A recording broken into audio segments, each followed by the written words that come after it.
All right, what's happening, bulls and bears? Back with another dose of economic reality. The BX4, bull to the bust. Bull to the bust. I haven't used that one in a while. I used to say that back, a few years ago when I was immature. What am I talking about? I'm immature. I'm still immature.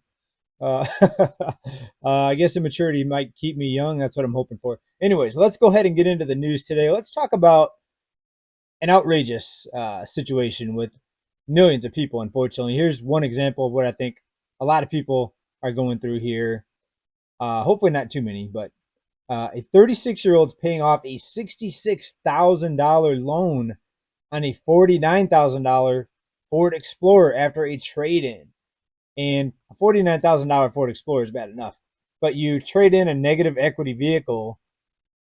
I don't know which is crazier, the person that actually took this loan, that did the trade in and got the vehicle, or the dealership, or the financing company behind the dealership. Maybe all three of them are responsible for this. Americans are getting run over with negative equity due to long-term car loans and high interest rates. So we know that the car loan typically now is going to be 66 months rather, 72 months, which is 6 years, and even 80 months, which is just insane. But this is the situation with a lot of people. And a Ford Explorer, I hope that lasts you long enough to even pay off 1/10 of the loan, because nothing against Fords. I know a lot of people that drive Fords, but they're not the most reliable vehicles, just from what I read. Maybe you've had good luck with Fords. Actually, I had a mechanic at one time, and he said he had a diesel Ford. I think it was like an F-350. Maybe it wasn't a diesel. Anyways, he said it had like 300,000 miles on it, but he was a mechanic, so he was extra careful about keeping things going. Stories of shady deals on used car lots are legion, but there's the recent tale of Atlanta area data engineer Chris Martin, who traded in his family's two cars for a Ford Explorer. That revised Ford's $49,000 price tag to an even swap. 10, 20,000? No. How's about $66,000?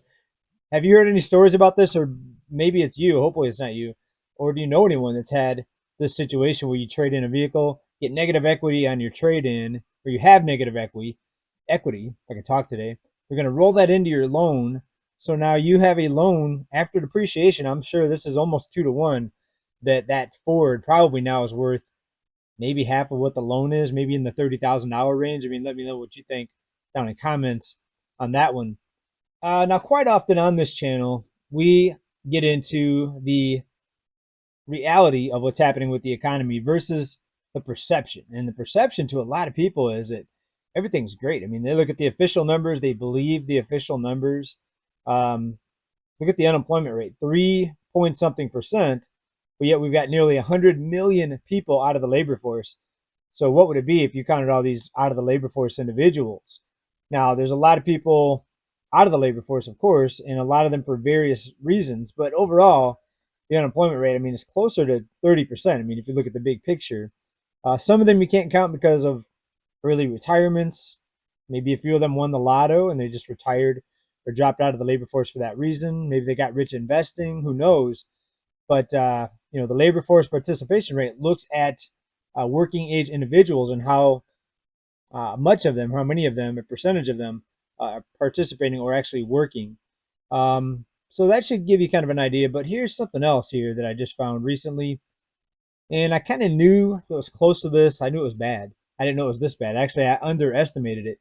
So those of you that say I exaggerate, that I overestimate, that I am doom and gloom and making situations worse than they really are. Actually, I didn't think this was this bad here. If you've been on this channel, you know I haven't actually reported this yet. Layoffs in the U.S. soared at 98% in 2023. I knew they were up a lot, but 98%. And it could get worse this year, report claims. Experts believe this problem could worsen in 2024. Could worsen? How's about, yeah, it's definitely going to worsen. As the labor market continues to soften in the face of high interest rates and stubborn inflation. And what about record low savings? Debt that keeps, I don't think they mentioned debt in here. The debt that just keeps climbing into another record territory. Each month we look at it, it's another record. And, people are saying, well, it's got to end sometime. But those people have been saying this for years. How deep can it go? How much more debt can the American consumer pile on before they're just no longer able to handle it? Well, the central bank's pretty confident in the consumer because they're going to stop the bank funding program in March, the emergency bank funding program. Um, I'll believe that when I see it because that's going to really cause some economic upheaval if that happens. And I'll be wrong if that happens because I think they're going to have to keep that program going uh, past March and beyond. So that might be one thing I'll get wrong. I haven't gotten very many things wrong here on this channel. It's been pretty accurate, but we'll have to see what happens in March with that one. Layoffs soared 98%. I underestimated that, so you could say I got it wrong. I wasn't bearish enough on the jobs numbers. I was too bullish on the jobs numbers. U.S. companies planned 721,000 job cuts last year, a 98% jump from layoffs reported in 2022.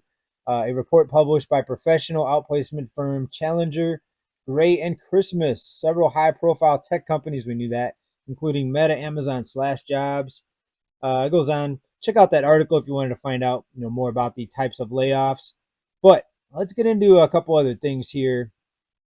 Interesting information that I came up with here that I found. Here's someone that did a social media post, and this is reported out of the Daily Dot here.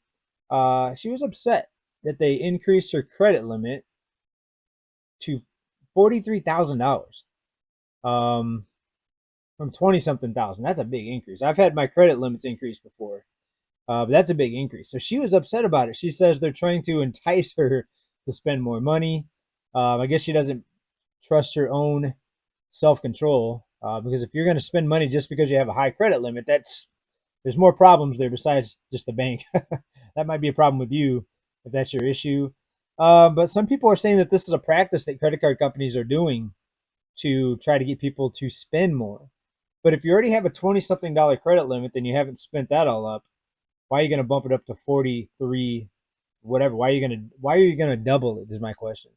If you're not spending the 20,000, why are you going to spend the 40,000? Unless they're trying to maybe get somebody to put a car loan on their credit card so they can charge them 21% interest on a car loan. Can you imagine?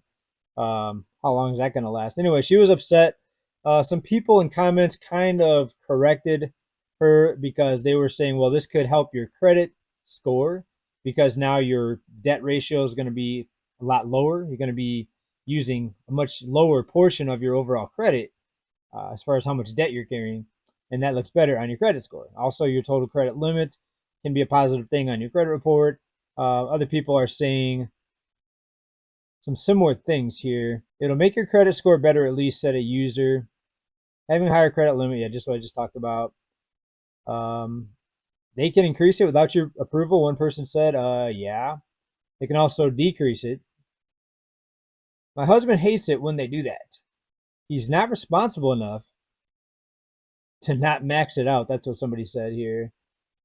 They always do this when they see you making progress with paying it off. Wow, that's shady, but it wouldn't surprise me. I mean, would it surprise any of you? Someone else said my credit limit is 80,000 for no reason. That must be multiple cards. I couldn't imagine one card 80,000. They're always trying to make me spend more. Shaking my head. Absolutely. Same of the game. Get you in debt. Get you in debt, and when you can no longer pay it, you're not going to get rescued. But when the banks stop getting payments from their customers when everybody's broke, they get rescued. Isn't that the way that it goes? Let's talk about restaurant and food costs here for a minute. And I want to play you a clip. You want to know why your sandwich costs so much at the local restaurant?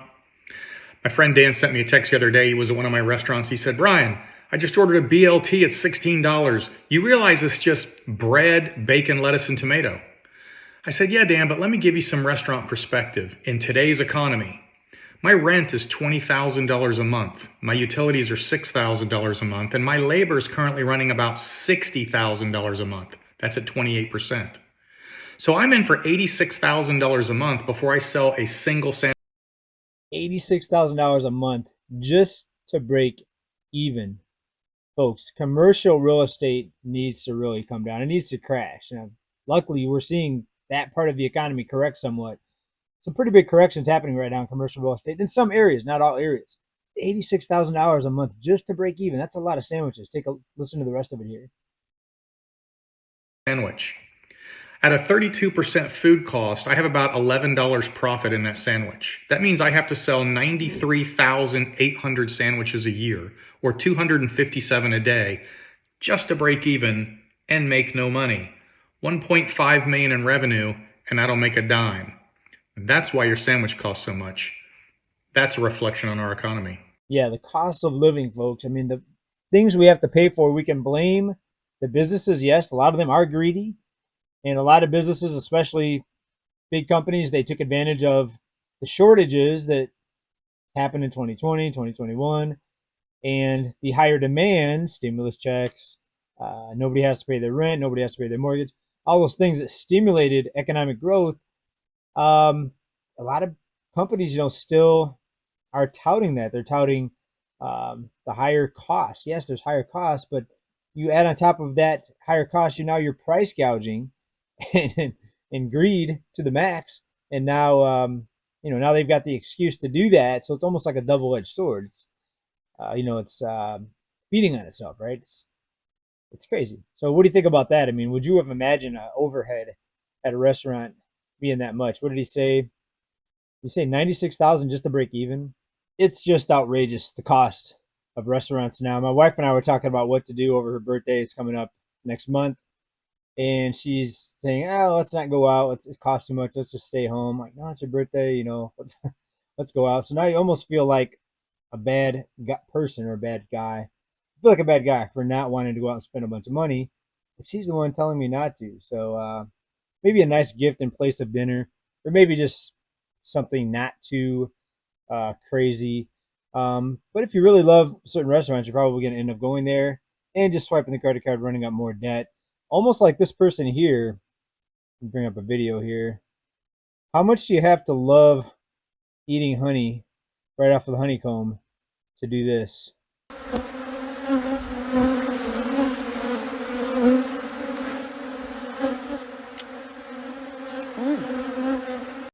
This is real. She doesn't get stung. There could be one bee in the backyard and I'll get stung. But yet, look at this. They're trying to get into her mouth, through her nose, all over her hands. 不浪费啊，快吃完。